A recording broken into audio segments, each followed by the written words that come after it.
तो संसद में बजट सत्र का जो दूसरा सेशन है वो 9 मार्च से शुरू होना है। विपक्ष स्पीकर के खिलाफ अविश्वास प्रस्ताव लाया, लेकिन विपक्ष में ही क्या चल रहा है? इंडिया अलायंस में ऐसा लग रहा है कि राहुल गांधी के खिलाफ एक अनसेड सा अविश्वास प्रस्ताव दिखाई दे रहा है। ऐसा मैं इसलिए कह रही हूं क्योंकि एक तरफ एआई समिट में जो कुछ हुआ उसे लेकर पार्टी के भीतर दिग्गज ही असहज महसूस कर रहे हैं कि शायद ये बहुत सही कदम नहीं था, और दूसरी तरफ पार्टी का एक धड़ा ऐसा है जो बड़ा डंके की चोट पर ये कह रहा है कि नहीं, जो किया गया बिल्कुल सही किया गया। और इन सब के बीच मणिशंकर अय्यर दे देते हैं एक ऐसा बयान जो राहुल गांधी की लीडरशिप पर बड़े सवाल खड़े कर रहा है, क्योंकि मणिशंकर अय्यर ने ये कह दिया कि इंडिया अलायंस की अगुवाई कांग्रेस की बजाय ममता बनर्जी, अखिलेश यादव, तेजस्वी यादव जैसे नेता करे तो ज्यादा बेहतर होगा।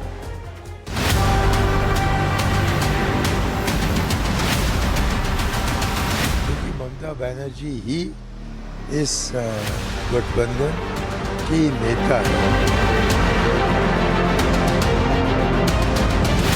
अपने बयानों से अक्सर कांग्रेस की मुश्किलें बढ़ाने वाले कांग्रेस के सीनियर लीडर मणिशंकर अय्यर ने इस बार ऐसा बयान दे दिया है जिसके बाद सवाल उठने लगे कि क्या राहुल गांधी पर से अपनों का ही विश्वास खत्म होता जा रहा है।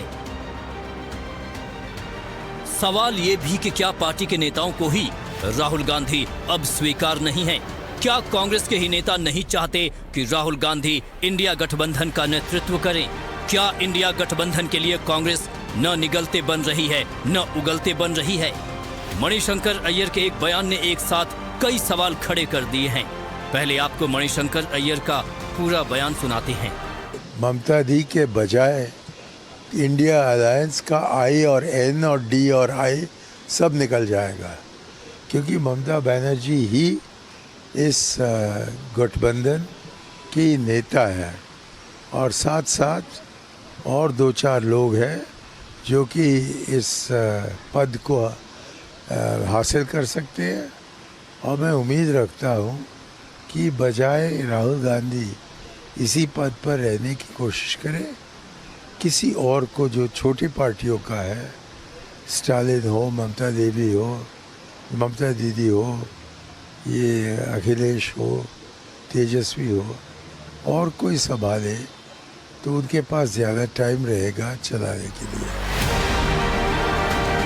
मणिशंकर अय्यर साफ कह रहे हैं कि ममता बनर्जी के बिना अलायंस बिखर जाएगा। राहुल गांधी को नसीहत भी दी कि वो इस पद को न संभालें। ममता के अलावा अय्यर ने स्टालिन, तेजस्वी और दूसरे नेताओं का भी नाम लिया।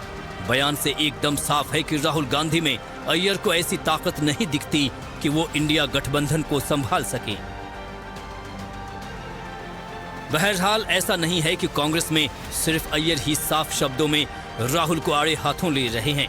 पिछले दिनों एआई समिट में कांग्रेस के युवा कार्यकर्ताओं ने जिस तरह प्रदर्शन किया, उसे लेकर कांग्रेस के ही नेता मार्गरेट अल्वा ने कड़ी शब्दों में निंदा की है।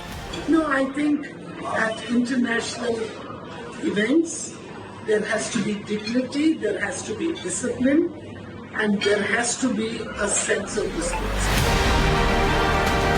मार्गरेट अल्वा ने सवाल उठाए तो वहीं बीजेपी ने भी तीखा हमला बोला।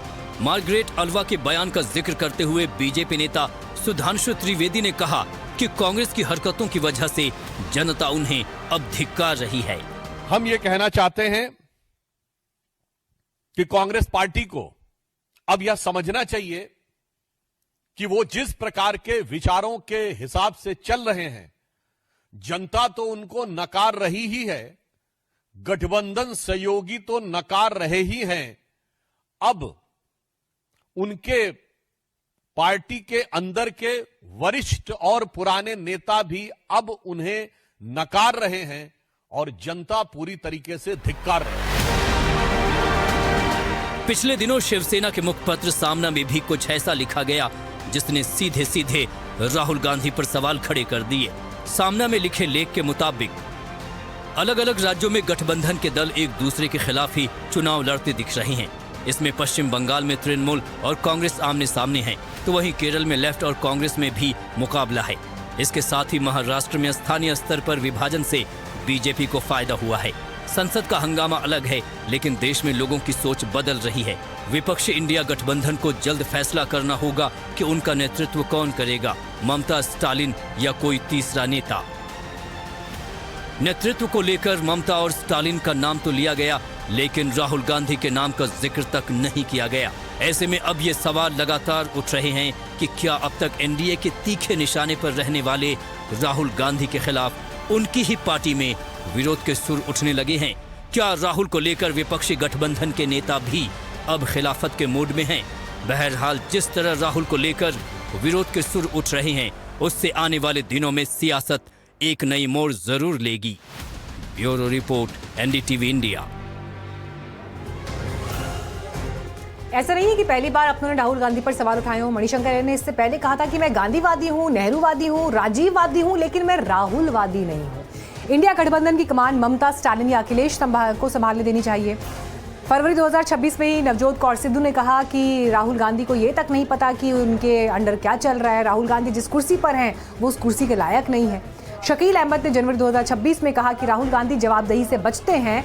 खड़गे केवल नाम के अध्यक्ष, लेकिन सारे फैसले राहुल लेते हैं। राहुल उन्हें बढ़ावा देते हैं जो उनकी चापलूसी करते हैं। राशिद अल्वी ने जनवरी 2026 में कहा कि मुस्लिम नेताओं को नजरअंदाज किया जा रहा है।